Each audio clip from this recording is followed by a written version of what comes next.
ప్రతి విద్యార్థికి నాణ్యమైన విద్యను అందించే బాధ్యత ప్రభుత్వానిదని ముఖ్యమంత్రి నారా చంద్రబాబు నాయుడు పేర్కొన్నారు. శ్రీ సత్యసాయి జిల్లా కొత్త చెరువు జడ్పీ పాఠశాలలో నిర్వహించిన తల్లిదండ్రులు ఉపాధ్యాయుల సమావేశంలో మాట్లాడుతూ తల్లిదండ్రులు పిల్లలు సమాన దృష్టితో చూడాలన్నారు.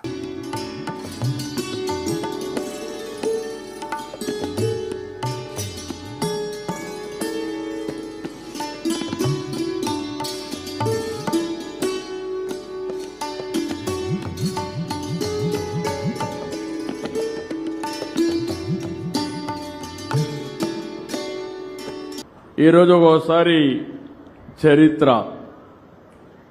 నేను 1998లో పేరెంట్స్ కమిటీస్ ఏర్పాటు చేయాలని నిర్ణయం చేశాను సమైక్య ఆంధ్రప్రదేశ్లో. ఎందుకంటే మీరందరూ భాగస్వాములు. ఇది ఈరోజు స్కూల్కి వచ్చాం. ఈ స్కూల్లో చూస్తే దీన్ని మామూలు స్కూల్గా చూడడం కరెక్ట్ కాదు.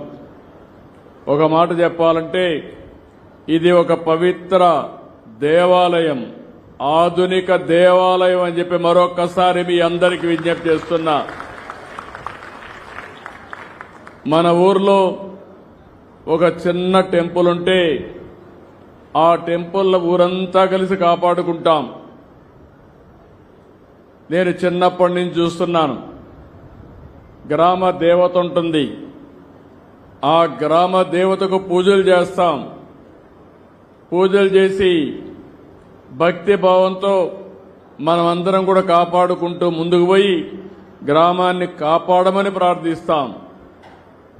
అదే మీరు ఒకసారి చూస్తే, ఈ స్కూల్ ఒకసారి చూస్తే ఇది మనది. మన పిల్లల్ని తీర్చిదిద్దే జ్ఞానాన్ని మనకు ప్రసాదించే ఒక పుణ్యక్షేత్రం.